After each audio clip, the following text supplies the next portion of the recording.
выше всех способный на все.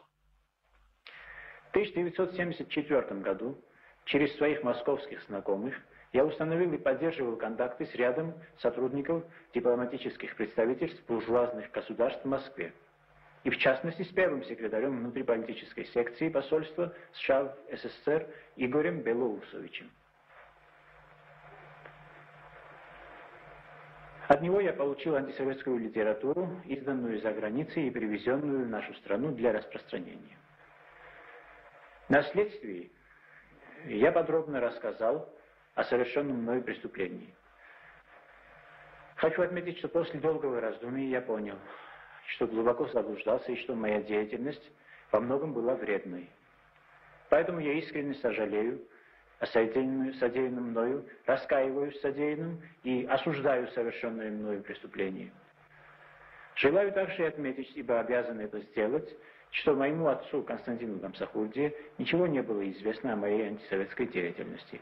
Отец всегда внушал мне мысль о превосходстве советской общественно-политической формации над другими государственными системами.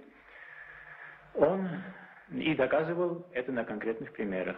Он старался привить мне любовь и преданность к советскому народу. Сейчас я глубоко сожалею, что не прислушался к голосу моего отца и стал на путь антисоветской деятельности. Я никогда не... Хочешь сказать, да? Еще раз попросить. Да? Хорошо. Какое место можешь выбирать?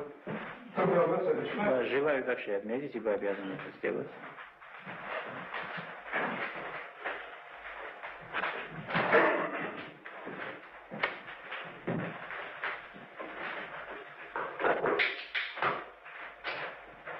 Я вот и гулял в шутке, О.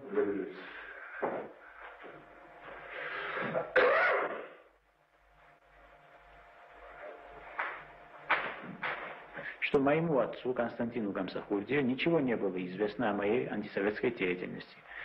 Отец всегда внушал мне мысль о превосходстве советской общественно-политической формации над другими государственными системами.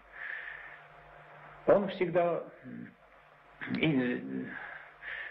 старался привить мне любовь к советскому народу. Сейчас я глубоко сожалею, что не прислушался к его голосу и стал на путь антисоветской деятельности. Я никогда не забуду слова моего отца.